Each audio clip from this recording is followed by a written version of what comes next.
There is no doubt, at the moment, Ethereum is bleeding. That's something is undeniable. But I found a chart that could suggest how the price could move in the future, and most of all, why it was bleeding until now. This chart is moved, it's literally manipulated, we can say, by whales that never fail the shot when it comes about getting exposure to Ethereum. As you will see, we have in that chart 5 different situations, and every time they got it right. Let's see what this chart is suggesting right now. Guys, before jumping into the chart, let me say this channel is just about educational content. Nothing has to be intended as financial advice. If you want to invest in anything, that's fine, but do always your own research before. Okay, here we are. So this is the chart on Bitfinex, and it's about Ethereum against BTC. In the moment when you see the price of this chart going up, it means that the people who are manipulating, so basically people who are buying, are betting that Ethereum will increase in price against Bitcoin. So basically it means shorting Bitcoin and getting long exposure to Ethereum. This chart, if we put here just regular scale, it's not a price chart. This is just a chart that shows the overall exposure. So it is increasing if more people are buying, and it is decreasing if they are selling. So that's the net exposure. In this moment, you're seeing that we are in the middle of this spike. But if we analyze the chart, we will see that they have been starting to accumulate. Just this one was in the previous bear market, so from 2018 to 2020, and they were accumulating until when? December 2020. So do you remember what happened at that time? It was just before Ethereum spiked. And what they have done after that was literally selling, buying, selling, and all over the bull market. So what they did, accumulation for the whole bear market and selling during the bull run. One interesting thing is also what happened during the COVID crash. Do you remember the COVID crash literally put down everything when it comes to crypto, and Ethereum has lost a lot during the period. Just to remember you, at that time, Ethereum reached the real bottom of that bear market. So in this previous cycle, it was the COVID crash. The COVID crash is around this area over here, and as you will see, they didn't sell. Yes, there was a small sell-off here just before the whole crisis. So in the moment when the COVID has been announced, they front ran the crisis, they sold, and they bought again, keep buying until, for the whole 2020, until the moment when the bull run really started. So pretty good timing, I would say. And after that, let's go on and let's see what happened. As you can see, after this bottom, that was November 2021, so at the peak of the market, they slowly started to accumulate again. Why? Just because they wanted to speculate on the Ethereum going from proof of stake, from proof of work to proof of stake. That's pretty interesting because also in this case, they caught exactly the top and they sold everything. So it was like, let's try to manipulate the price pushing up. As we all know, the bottom in 2021 for Ethereum has been reached before the bottom of BTC. And exactly one reason could be that insiders were buying in order to try to make more money, basically to speculate around the topic of Ethereum going from proof of work to proof of stake. After they sold, and they kept buying just starting from November 2023. If you're wondering which is this spike over here, this is basically what happened with the ETF. All the speculation about the ETF, even this one, even this one.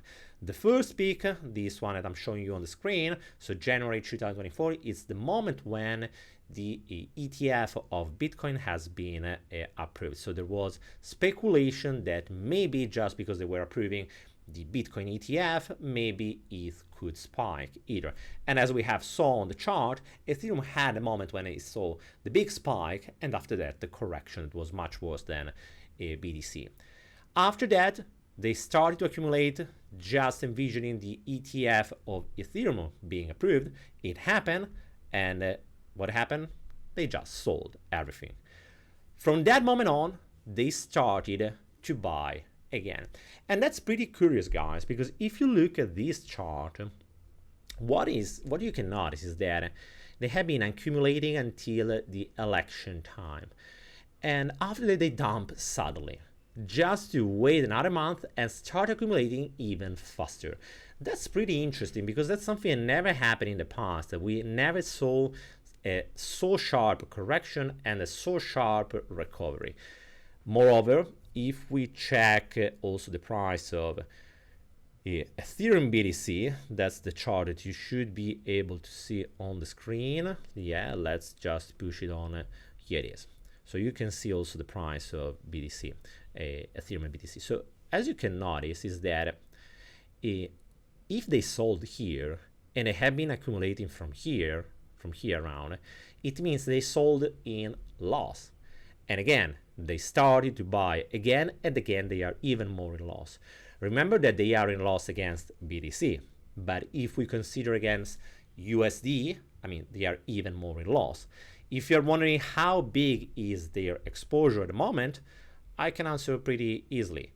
They are long by almost 900,000 of Ethereum, so it means something less than 2 billion. So the overall long exposure against BTC on Bitfinex at the moment is about 2 billion.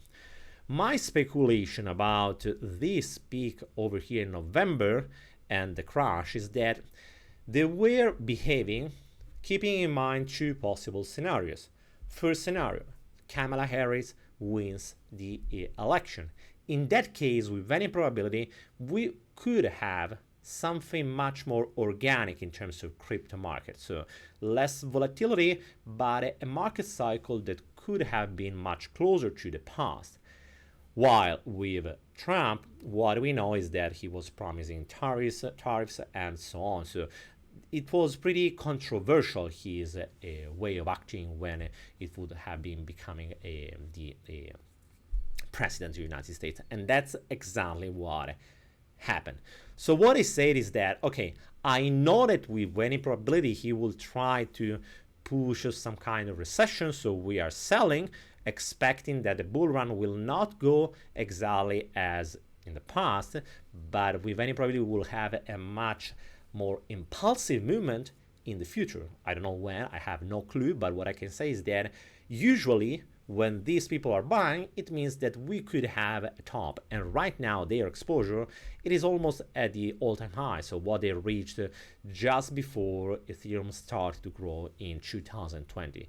Will history repeat itself? I have no clue again, but I mean, that's a pretty bullish signal. And the thing is pretty interesting is also to notice that, I mean, it looks like we had two different paths that were going on that were valid, both of them, just at the time of the election. Seeing Trump winning the election put the path on a different way forward. It's not anymore the usual growth, but it's a growth that with any probability will be pushed by some sudden event, some pushed by the government, or I don't know which, because they already announced the crypto reserve, but with any probability more will come in the coming months. So this is pretty interesting, guys. Keep an eye on this chart and be aware that I don't think that the top is in. Obviously, I could be wrong. It's just my personal opinion, just based on this chart. It means nothing. It's an opinion like another one. Obviously, as always, build your own opinion based on your data, what are your beliefs, and manage your portfolio according to which is your expectancy and what you need in terms of a risk profile and so on. But keep in mind this path because it's pretty interesting. I mean, sharp drop and sharp recovery, that's something that we never saw in this massive amount. I mean, let me know what you think about this chart in the comment section below. And guys, thank you for following me. Don't forget to leave us a big thumbs up, drop a comment, and I will see you soon with another video. Bye, guys.